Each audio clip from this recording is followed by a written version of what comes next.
Hello, everybody. Thank you for joining us this evening for our Chicago Living Corridors November webinar. Some of you may be new this month. If you are, we've been having these programs each month, and we will tell you what's coming up in December after a little bit.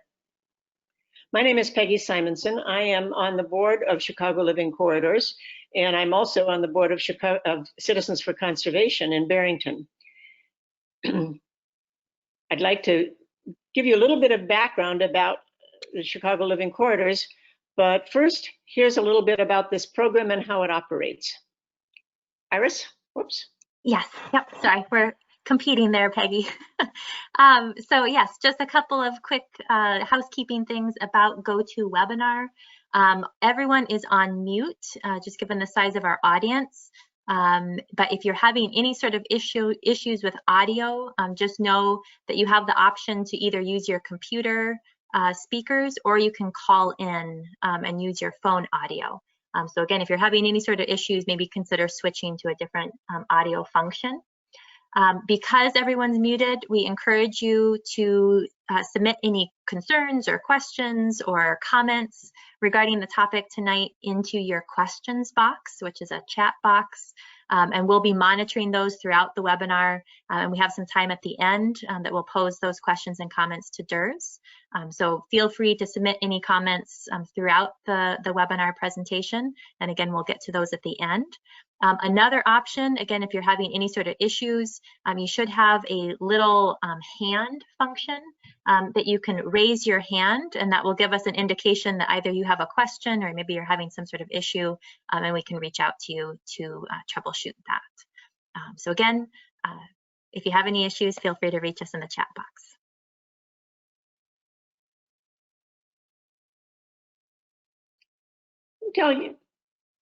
Let me give you a little bit of background about Chicago Living Corridors. Sorry, got my arrows working.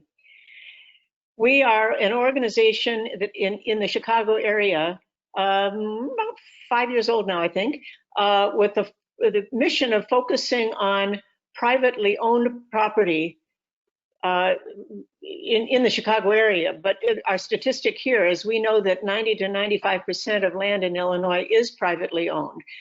There are some restoration things going on public properties like forest preserves and so forth, but we're really wanting to focus on particularly homeowners' yards and privately owned property like that.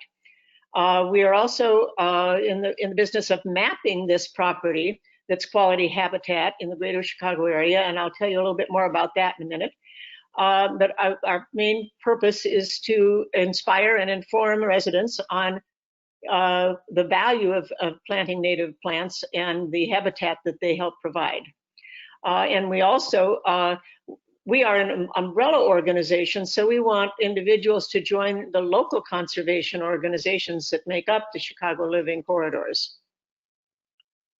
We were established by these organizations, Citizens for Conservation, the WPPC's, the Wildlife Preservation and Propagation Committee in McHenry County, the Conservation Foundation, which has the program Conservation at Home, and Northern Kane and West Cook Wild Ones. These were the founding organizations, and we all had some kind of programs that helped homeowners improve the habitat in their yards. Citizens for Conservations is called Habitat Corridors. The Conservation at Home program is used by a number of organizations in the Chicago area. In addition to those founding organizations, these are the other organizations that so far have been participating. Again, they are organizations that have some approach to helping individuals improve habitat, primarily in their yards. Most of them are not-for-profits. There's one organization so far, Red Stem Landscapes, is a privately owned company, but its focus is on helping people develop improved habitat on their properties. And here is a quick shot of what our map looks like. I encourage you to go to chicagolivingcorridors.org because this map is interactive. when you're on the website, you can actually determine which organizations have which colored dots. So, for example, the green dots right in here are Citizens for Conservation around the Barrington area. The red is the Conservation Foundation down in the Naperville and west suburbs. So each of those organizations that I showed you in the last slide literally has areas where they work that provide the dots on the maps. It's fun to be able to look at it, and the people who have provided the dots are in fact each individual properties that have been improved, that have improved habitat on their lands. So we're expanding, we want to keep adding, but the way we do, if you as an individual have good habitat and you're not already included on the map, you need to look at one of those, approach one of those other organizations to see if in fact they will include you, or they'll come out and take a look at your property. We don't put individuals on the map, we do it by organizations. So before I introduce our speaker, I just want to reiterate what Ira said about if you have questions as we're going along, please put them in the chat on the sidebar of your screen, and we'll get to those afterward. Durs has agreed to stay on a little bit after the program to answer questions if you have some as they come along. And I also want to let you know that the program is being recorded, and the YouTube video will be on the ChicagoLivingCorridors.org website later in the week. It'll take a little while to get it up there. So you don't have to write down everything that Durs says. If you wanted to take notes if you'd like, but you will have an opportunity to take a look at it again, or if there's one area you want to go back and explore a little bit more, it'll be available on that site. And we have that URL at the end of the program as well for you to be able to see what that is. All right, so with that, I'm going to be pleased to introduce Durs. Durs Anderson has been Greenway Director for Openlands for 25 years. And in that capacity, he focused on developing greenways both in waterways, streams, and land in the greater Chicago area. He's also been a board member of the Land Conservancy of McHenry County, where he lives, which is a land trust that's protected over 2,500 acres in the McHenry County area. He and his family live next to 2 acres of land in the Boone Creek watershed in the village of Bull Valley. Today, he'll share his personal experience restoring this habitat over the years and the exciting results of his work. So we're very pleased to have Durs with us tonight. I think you're in for a treat for this with this program. Durs? Okay, thank you, Peggy. And thank you to Chicago Living Corridors, a great organization. I think when we get involved with restoration on a personal level on our own property, you know, we get busy with putting the plants in, kind of watching the response. But I don't think we know up front, you know, how it's going to affect our lives. And how that landscape that we've spent time restoring is going to influence us. And so it really didn't hit me until I've been doing it for about 40 years. I've had a family here for 25 years. I'm just hit 70 years old. And so you get in this reflective frame of mind. And as I look back, I was really surprised how much that restoration really meant to us in our life activities, our family activities, much more, you know, than just seeing plants grow and feeling good about a restoration. So this is kind of a personal story. It isn't so much, you know, how we did restoration, but it's how we responded to our restoration as a family. And initially by myself, because I kicked it off before I got married. Okay, so I'm hitting forward. Oh, there we go. This is the property I bought initially, about 2 acres, 2.5 acres, had a barn on the property, a small pond. This is about 1979, and I'm just staking out the corners of where the house will be built. I did a lot of the construction contracting myself. I had just begun learning a little bit about the difference between a natural area and a natural habitat in the alien species, you know, the non-native habitat that was so prevalent in the landscape. But it wasn't until I started building the house and doing the construction, getting tired, sitting under the box elder trees behind the back of the house, relaxing, taking a break, that I started looking around and seeing some of the plants that were growing under the box elders. I didn't know it at the time. I wasn't really realizing it, but because this was a dairy barn and the cows were heading out those barn doors into the pasture for probably close to 100 years, this field that I'm in right now probably was never plowed, you know, never had row cropping in it. It was just pasture land. It was undoubtedly heavily eroded. And when the subdivider developed the subdivision, or there was some grading that took place, he constructed the ponds, so there was some dredging and deposition of the dredged soils. So it certainly was not a native prairie. It was all pasture grasses and a lot of goldenrod is what I recall back in 1980. But seeing those plants and wondering what they were, you know, it just drove me to buy some guidebooks and start learning, start teaching myself a little bit. Okay, I'm hitting the forward button, but nothing. Should I just give us, okay. I guess I'll just give a signal each time it's time to go. I was sitting there one day, and the house was nowhere near constructed yet. And I saw this family of bobwhite suddenly appear, you know, out of the pasture, run within 10 feet of me and just disappear into some high grasses. I didn't take this picture. I pulled this picture off of the web, but this was the image. This is almost exactly what I recall seeing.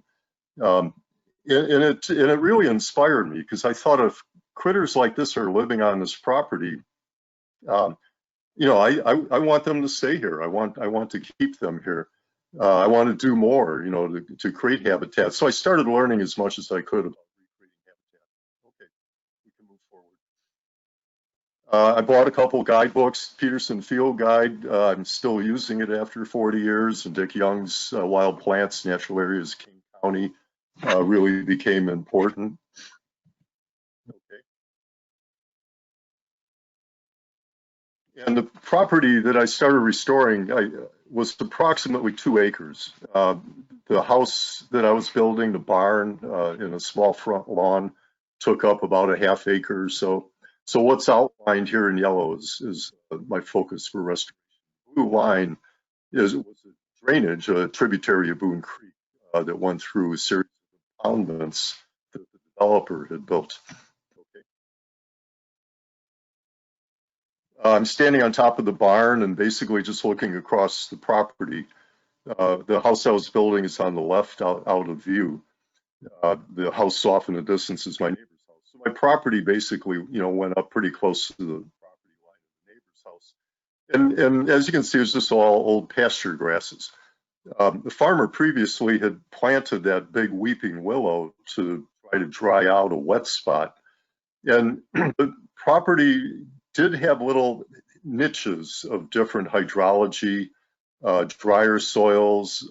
What was dredged out of the pond, you know, were certainly not a native soil profile, mostly clay soils. And there's a line of box elders in the back, and that was about it. Otherwise, everything you're looking at would have been the pasture of the cows coming out of that barn for 100 years. Okay. And I had different types of soil on the property. You know, as I looked at the soil maps, I had some small patches of wetland soils, and then patches of soil that grew under savanna oaks, and patches of soil that were originally prairie soils. So right away, you know, I started gathering seeds on railroad right-of-ways, going to wildflower preservation propagation plant sales, native plant sales at McHenry County College, just trying to find seed, and not so much digging plants, but just looking for seed anywhere I could, and just started distributing as quickly as I could over as much area as I could. And it took me a good 20 years before I seeded the entire 2+ acres.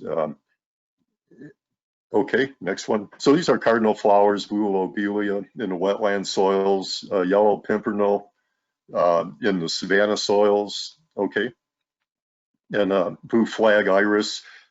Some plants just started coming up on their own.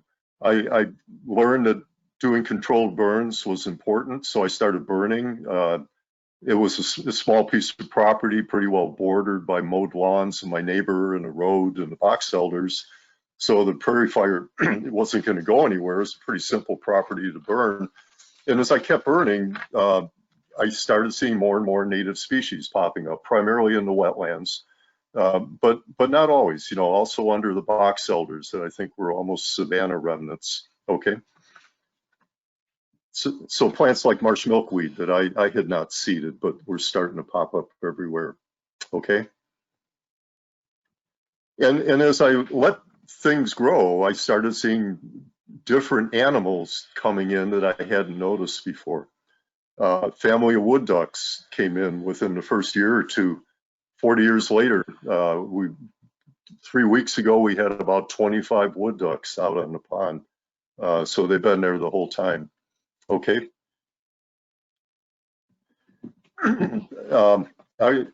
I was single at the time. I invited my family, my sister, my nieces. We used to go paddling out in the pond. I started focusing more on the biota, plants and animals that were in the pond, what type of fish, what type of aquatic vegetation. So getting out in the canoe, you know, was just a common occurrence. And then the other aspect of paddling, for those of you who paddle, is it's an incredibly quiet and reflective kind of activity. You can just float around in that canoe, be quiet, and then watch what begins to approach the waters, whether it's a bird, whether it's dragonflies, mayflies, and you start seeing a level of life that you wouldn't otherwise see just by being out in the water and letting the canoe float around. Okay. So my girlfriend at the time, I took her out on a canoe ride, canoe, you know, a short little canoe paddle one afternoon, and I asked her to marry me. This was taken probably about 2 minutes after I had proposed. And as I looked over the side of the canoe, and I swear this is true, although Kathy doesn't recall it, I think she had other things on her mind at the time. But as I looked over the side of the canoe, I swear to this day, I saw 40 or 50 bluegills just looking up, staring at me, bug-eyed, and it almost felt like a Disney cartoon. And I'll never forget that image. And maybe I was imagining it, but I don't think I was. It seemed very real to me. Okay. So we got married at Camp Algonquin. I called Ralph Fries up, who was a friend of mine who has a bunch of Voyager friends, and they paddled us in a Voyager canoe down the Fox River to Camp Algonquin for the wedding reception. Okay. So this is Kathy and I in the canoe. Okay. So, you know, as things naturally occur, we had our first son, Devin, and I would take him out, walk him through the restoration every chance I had. This was after a flood event. So I just put on some waders and I was dipping him into the flood waters. I think I freaked Kathy out a little bit, but I just held tight. So that was kind of his natural baptism in a way. Okay. We would go out hiking. We were attracting snakes on the property, garter snakes primarily. Water snakes occasionally. I'm showing Devin a young garter snake at this point. So this is the first time he introduced himself to a garter snake. Okay. And as the years went by and he was growing, we would spend time outside. This was before the days of screen time, you know, dominating a kid's life, although it was certainly starting by that point. But we made a point of being outside as much as we could. Okay. And the neighborhood kids would come over. Devin became an expert tree climber, and so taught the neighborhood kids how to climb as well as he could. And that's something that was occurring every time the kids showed up. Okay. When Devin had a couple birthday parties, you know, we always tried to create an event for the birthday parties. This was one day where we gave all the kids bug jars in tiny little hand nets, and we challenged the kids to see in a 15-20 minute period how many different types of insects they could capture, put in a jar, and bring back. And I think the one who had the most insects got an extra piece of the birthday cake. Okay. So here they're all charging back and showing us what they had captured. Okay. Okay. Okay. So Devin grew up with no fear of bugs, no fear of spiders, no fear of dragonflies. I think he's hardwired to not really be that concerned. If a wasp flies by, we all jump, but that's about the only one. And so we started paying attention, you know, to the flying diversity, the insect diversity we had.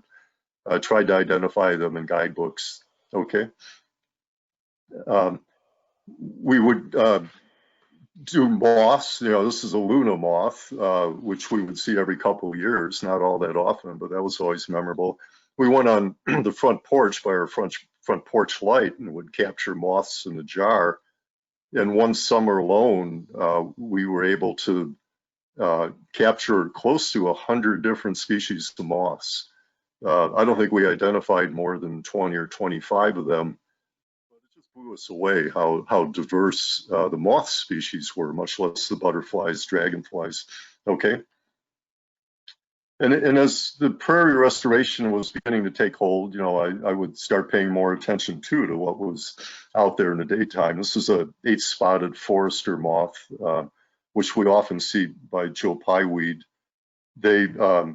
Their caterpillar depends a lot on wild grape and Virginia creeper, which is very common in the area. Okay. And we'd occasionally see Cecropia moths. So those, you know, those were always good days when something like that would happen. Okay. And we had a second son. Kathy and I had a second son, Leo. Leo's Down syndrome kid. He doesn't speak at all. Okay. But he loves being outside. As he was growing up, wintertime, snow was by far his favorite place to be. Always very comfortable outside in the wintertime. Okay. And you know, he would just hike around. You know, I'd follow him, of course, but never was uncomfortable. And I think Devin was getting older at this point and discovering the screens, so he wasn't quite the winter guy that Leo was. Okay. But in the winter, you know, other things would happen. Again, I didn't take the next 3 photographs. I pulled them off the web.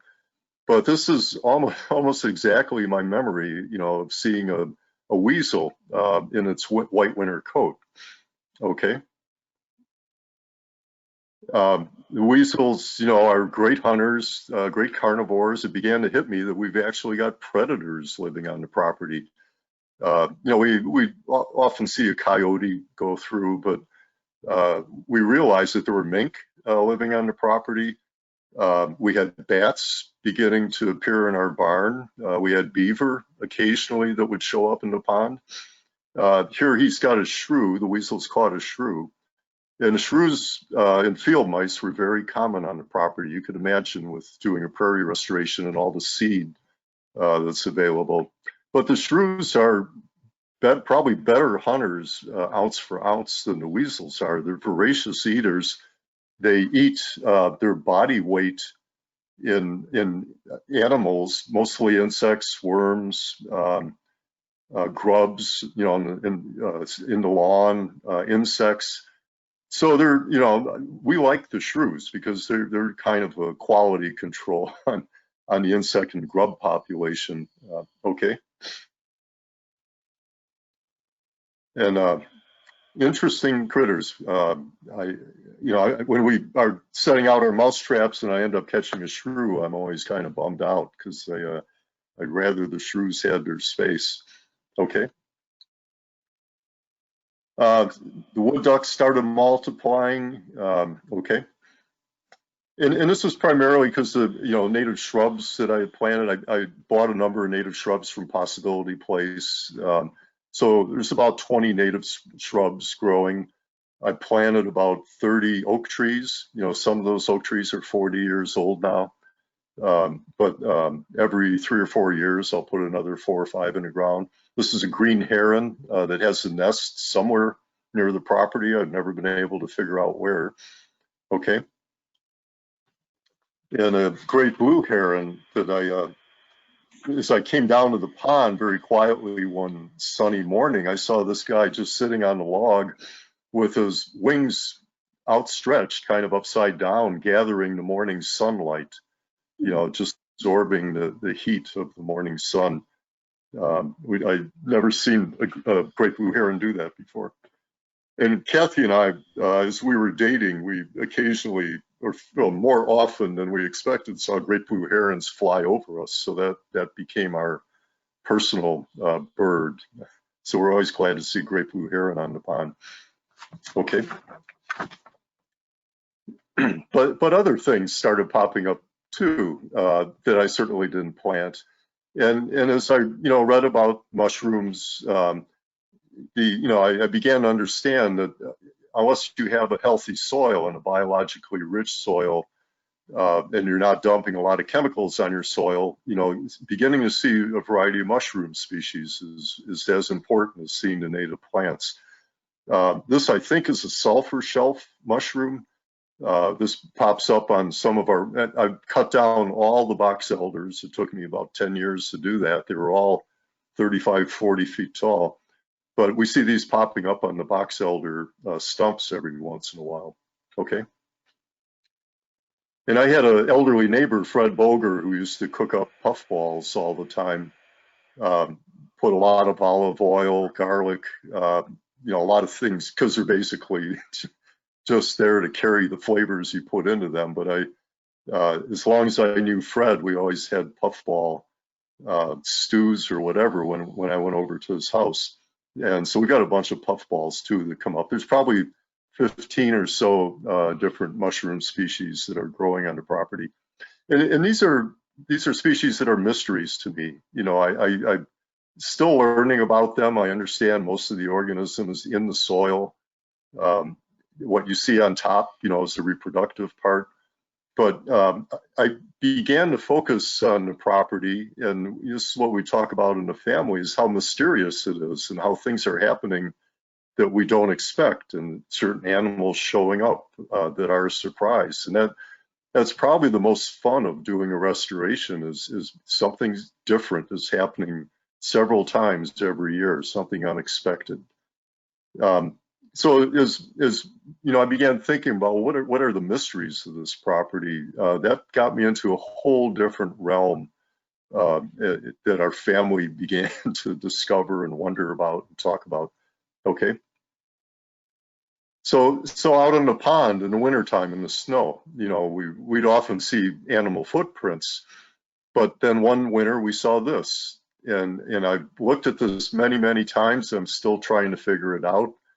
I don't know if it's maybe a mink that caught an animal and dragged it to the water.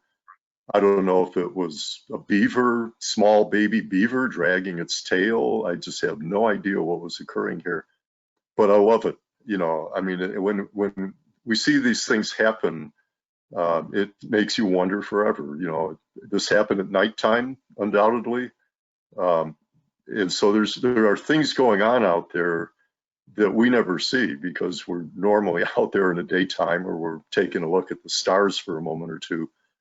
Okay, but this kind of led me into in the mushrooms, I would say, into what's going on in the soil, and I began to understand that a true restoration isn't really a healthy restoration unless your soil is healthy. That there's more biota in terms of volume of biota in a healthy soil than there is above ground. So even in a savanna, you know, where you've got oak trees, there's still more biological material in a healthy soil, in a healthy savanna, than there is represented by those oak trees in your savanna plants above ground. That just was incredible, an incredible thought. And we know so little about the soil, and there's certainly more and more studies being done how complex the food web is in the soil. Okay. But, you know, as an example, in a handful of soil, just a handful of soil, we can have 100 billion bacteria representing up to 10,000 different species of bacteria. We can have hundreds of different species of algae. We can have 100,000 individual protozoa in a handful of soil representing hundreds of species.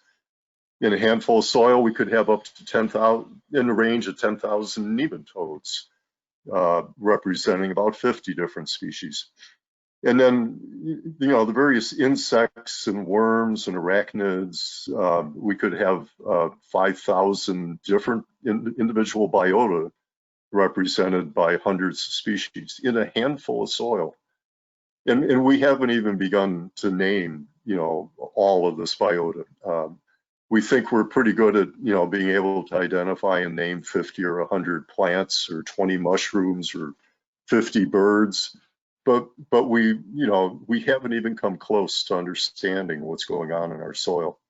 And so restoration on our property, now that, you know, in parts are 40 years old, it is not very old. I don't believe the soil is totally healthy yet. I think it's still got 50 or 100 years to go to be partially healthy. I don't know, how do you measure these things? But this mystery of what's going on in the soil is refreshing, I think, more than anything, about how little we know and how we shouldn't assume too much. Okay. Again, this is from the web. This is just, you know, after filtering out all the soil particles, you know, here are the insects, arachnids that you would get in a handful of soil, in a healthy soil. Okay. And you know, when is the soil healthiest? I mean, you know, the life in the soil is similar to the life above the soil. You know, the winter begins to diminish the life in the soil, probably because it's so closely related with what's growing above the soil. You know, so we get this incredible jump and peak of microbial activity after the last frost into the middle of summer. And then it begins to die back again, just like we see on top of the soil in the middle of our restorations. Okay. So that's kind of, you know, led us into exploring doing a healthier lawn. We do have about a 1/4 acre of lawn on the property. You know, it's very shallow rooted, so we're looking at developing some experimental compost teas. You know, and you can see these recipes on the web. Just by looking up compost tea and putting that into your, spraying it onto your lawn, and that invigorates the root systems, creates the microbial community in the soil, gets the root systems of your lawn down deeper, and so you just have a healthier lawn. You're infiltrating more stormwater, and you don't need to be adding fertilizers on your lawn. You don't need to worry about drought periods as often for your lawn. What other mysteries are going on? Okay. So what was here before we bought the property and built the house and did our restoration? You know, since the glaciers left, there's been a lot of activity on this property, on this 2.5 acres. After the glaciers left, undoubtedly muskox were wandering through, giant elk. We have some remnants of a mastodon that were found just about a mile away. So I'll assume at least once or twice a mastodon wandered across. Okay. And then more recently, buffalo herds. Illinois had buffalo herds up until the late 1700s. It was a prairie state, and pretty much anywhere you had extensive prairie, the buffalo were going to be. You know, they were as important to creating the landscape that I and my family ended up with as what we've done over the last 25 to 40 years. They established the soil in the first place. You know, they established a healthy biota in the first place. When we bought the property and began our restoration, there were just tiny little glimmers of that native biota still surviving in the soil. I'll go back to, you know, the fact it was a dairy barn, and because the cows were coming out all the time, you know, it wasn't plowed. So we see that especially in our small wetland remnants, where we're seeing a lot of native species popping up again, which must mean there's a good microbial community in there. And the prairie restorations are doing reasonably well, and the oaks are doing very well, as some of them now are providing a savanna kind of a setting where I can get savanna species in as well, where previously I was just planting them under box elders. Okay, and then the other big mystery too is, you know, who lived and used this landscape before we arrived. We had 10,000 years of people, Native Americans, that were traversing this landscape, originally hunting and gathering, that knew this landscape inside out, and undoubtedly could identify 200 to 300 native plant species, and undoubtedly had a use for every one of those species, either as a medicine or as a food, or in fabricating what they needed in terms of living or basketry, hunting equipment, whatever. That's the knowledge, as we know, that's been 99% lost. And that's one of the great benefits of joining the restoration movement, is we're beginning to regain some of that knowledge that these experts that lived on our land for 10,000 years knew perfectly well.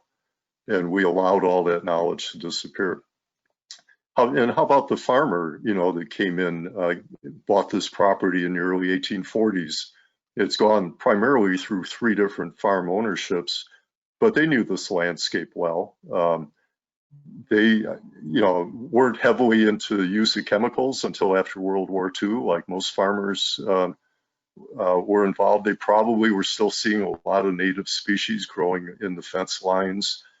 They certainly were hunters, you know, and they certainly saw those bobwhites a lot more often than I ever saw those bobwhites. So again, that's the knowledge that's been lost, and you know, we're trying to rediscover it. And one of the most genuine, encouraging, satisfying feelings that I've had, and we've had as a family, is kind of that subtle feeling of being a farmer again, you know, going out and gathering seed and preparing that seed, getting it ready for planting, having it winter over, getting it into the soil, watching it grow. That's what a farmer felt every year, a farmer and his family. And their lives were oriented around those seasons and those the jobs that needed to be done to get that farm going, and getting those seeds planted every spring. You know, now ideally we like to get our seed into the ground before winter time, but the cycle, you know, is really not all that different, and it's a really satisfying feeling to participate, in effect, in what's very similar to a farming activity. Okay. So when we see plants growing now, you know, this is kind of regaining a little bit of that knowledge. You know, we harvest our bergamot leaves, okay, and we turn them into tea. You know, we've got a pitcher of tea, put them in 20 or 30 in boiling water, put them in a pitcher, stick them in the refrigerator. We drink bergamot tea all summer long.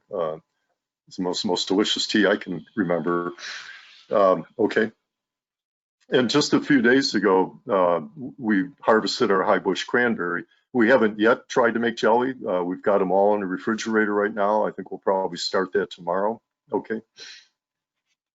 We were downloading some recipes off the web, so we're ready to make our first few jars of high bush cranberry jelly. Okay. So where else you know, do we have mysteries? You know, we have this pond, we've got some stream flow going through the property. Where does that go? You know, and when I first bought the property, I didn't really care. I didn't know. I wasn't paying attention. I had, you know, more than enough to do. But as time went by, you know, and as we started exploring macroinvertebrates, fish, pond critters, started learning more about it, started canoeing with our family members, I became much more interested in stream systems. This property is in one of the headwaters of Boone Creek. The farmer who last farmed this property was the Powers family. They owned the property for about 70 or 80 years. And so this is called the Powers Creek tributary of Boone Creek. Okay. And beginning to get focused in my job at Openlands, I had the opportunity, since streams are greenways, I spent a lot of time focused on trying to preserve and restore streams and basically identify which are the best remaining streams we have in Northeast Illinois. It turns out Boone Creek is one of the best remaining.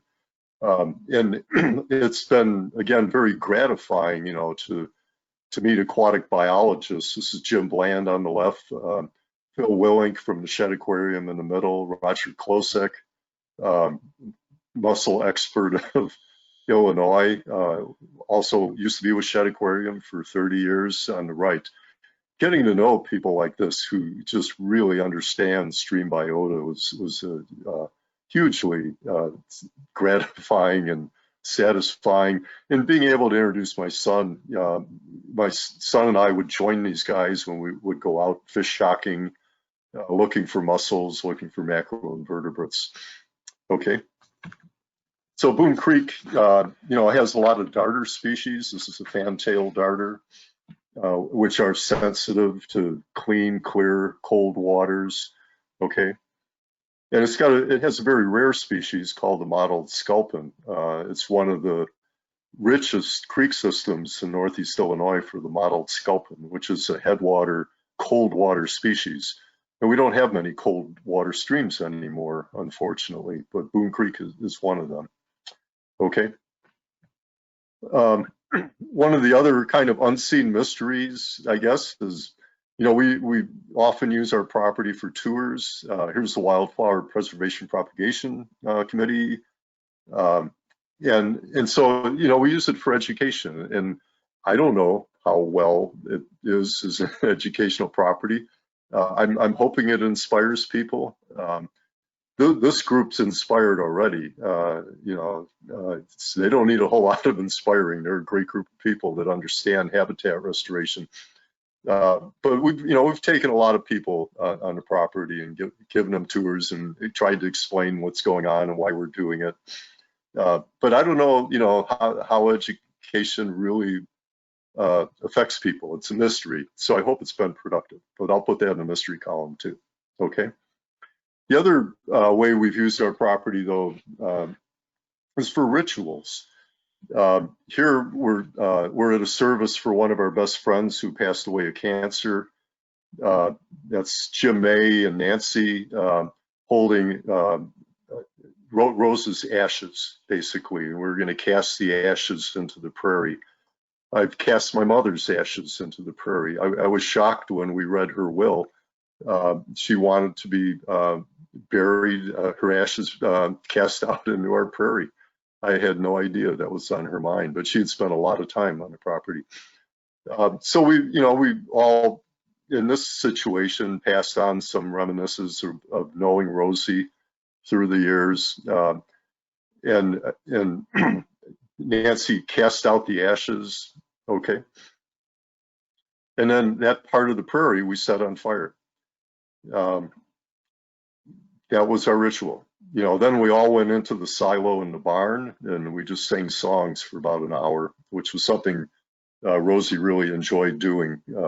Rosie and her husband Bob had their wedding reception in our barn. So there was that tie as well. Okay. The other mystery to me as a parent, I guess, is, you know, as our two sons were growing up and turning into teenagers and kind of going through a coming of age experience, you know, learning responsibilities, doing things that they had never done before that maybe were a little risky in their minds. You know, I had begun teaching Devin how to do prairie burns starting at about age 5. You know, mostly he was just watching, or he would stand on the edge and he would hold a flapper. But then as Devin, by the time he was a teenager, he was very experienced. And we do prairie burns together all the time now. He knows exactly what to do. And now when he invites his friends over, it's a coming of age experience for his friends. They can't believe they're being allowed to set fire to a landscape, but they understand the responsibilities and the reasons and everything that could go wrong. You know, is what we talk about ahead of time. You know, not that this is just going to go right and everything's going to be fun, but that you've got a responsibility to keep this fire in. Okay. So I'm gonna go through I think I'm running a little bit late here, so I'm gonna go through a little quicker now. So here's one of our typical prairie burns. Okay. And Devin and his friends, you know, having just accomplished one of their own. Okay.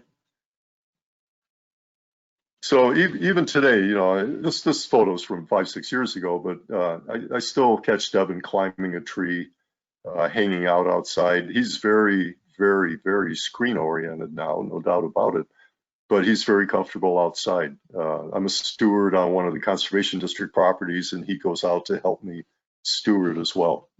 Okay.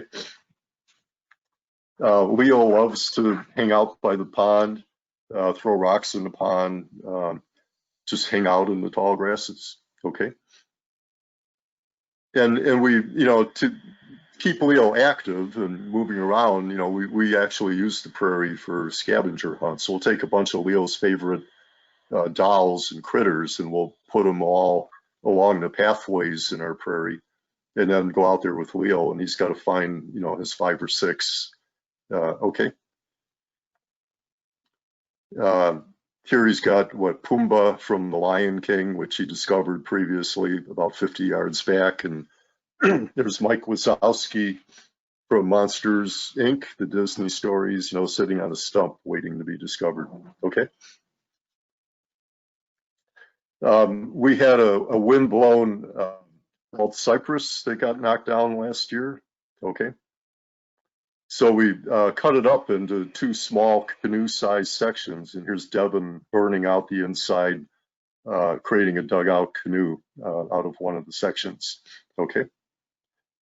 So canoeing and paddling is still our favorite family activity. The son of Nippersink, not too far away. Okay. And so kind of I'm getting near the end here, kind of in closing, you know, towards the end of the year now, you know, we're in the seed gathering period, pretty much over now, but it's been going on for the last 6 weeks or so. Wild garlic in this case. Okay. And every seed, you know, that gets collected in a little bit different way. And when we husk them, you know, when we thresh them, try to separate the seed as much as possible, you know, each one is handled differently. Some very sensitively, some a little, you know, can be handled a little roughly, but each one is totally different. And it's that's kind of, you know, the farming ritual in a way again too, but it's also, I think, for, you know, for me, who does most of the seed work, but not all of it, it's very reflective. You know, it takes a fair amount of time in October, November, getting it all ready and prepped. And I begin looking at these seeds, you know, as kind of a metaphor for people I know. And it's just, you know, it hits me every year that you have to handle each of these seeds so differently because they have such different characteristics. That it's the same with people. You know, it's the same with all the people we know, whether they're relatives, friends, or people we just met. Everybody gets handled a little bit differently. Okay. And has their own need, you know, to be approached or listened to or respected. Here's the way, you know, the basic way we prepare seed. We just put a newspaper down, some screening, and then just scratch our feet on top of the seed pods and get the seeds released as best as possible. That's the rougher way, but certainly with a lot of the asters and many of the other plants, they just have to be handled really gingerly to get the seeds out. Okay. Okay.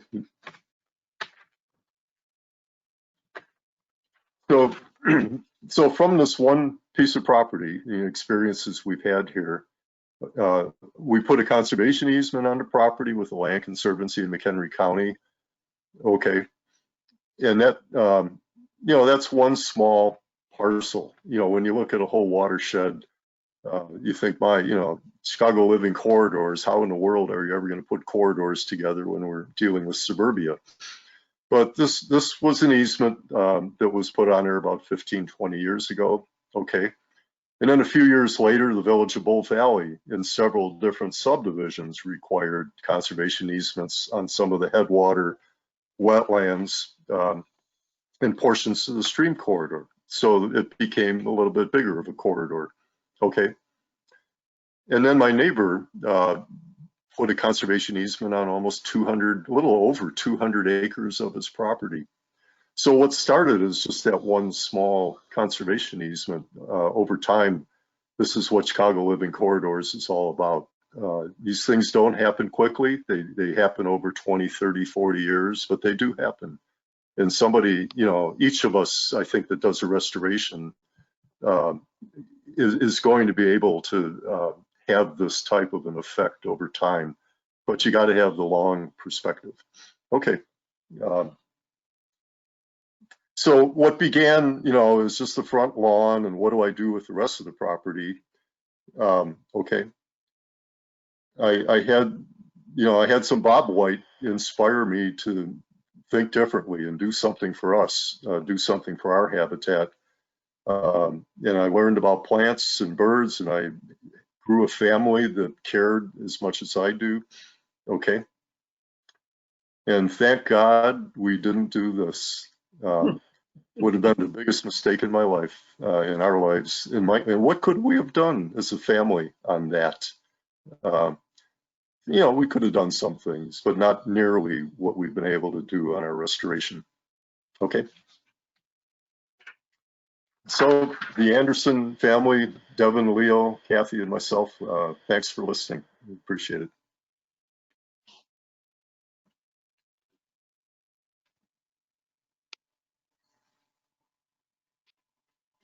Thank you so much, Doris. I think you reminded us that when we're building habitat, it's for the critters, yes, but it's also for us to appreciate and to value. So I think it's time now. We have a few minutes if and people have questions. Iris, are you going to read them? Yes, I can. So let me pull them up here. Maybe while I'm doing that, Peggy, do you want to introduce the webinar for next month? I certainly can. Next month, we are delighted to have Marla Garrison to talk to us about dragonflies. And if you don't know much about dragonflies, you might not think this was particularly pertinent, but I guarantee you will enjoy her presentation, both her presentation and her knowledge, and you'll learn a lot about dragonflies, maybe more than you thought you needed, but you'll be very much entertained in the process. So please join us on December 9th for our December webinar. Okay.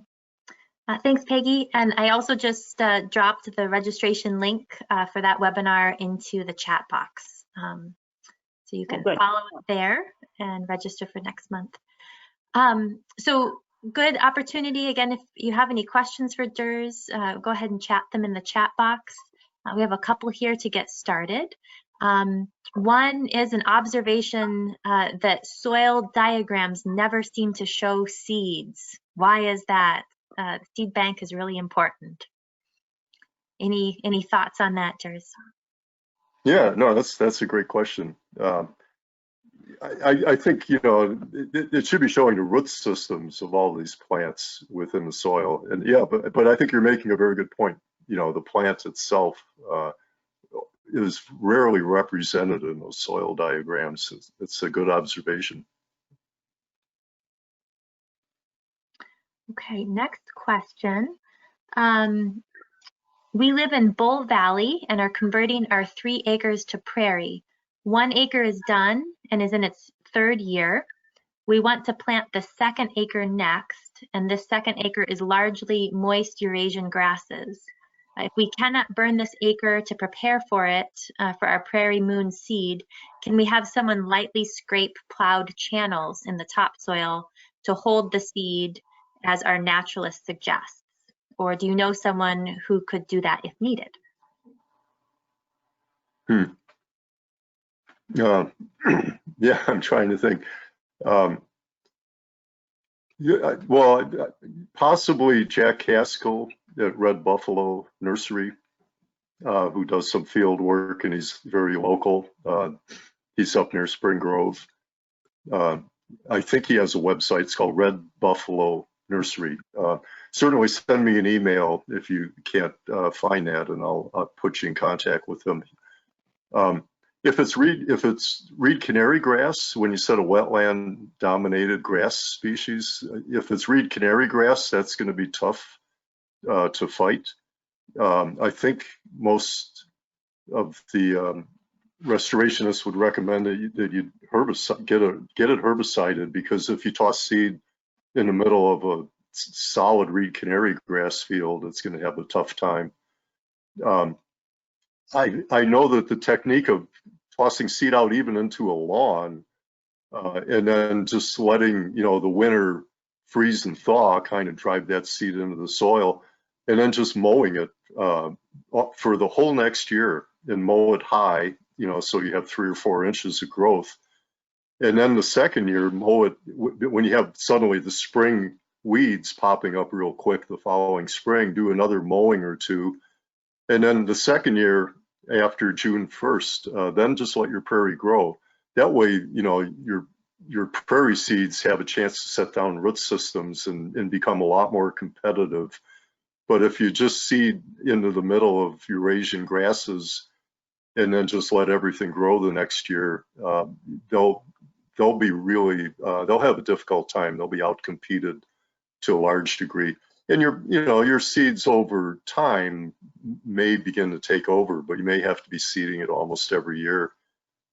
So if you want to give me a call, I could also put you in touch with the Land Conservancy in McHenry County, and their staff as well could provide, I think, really good advice to help you out.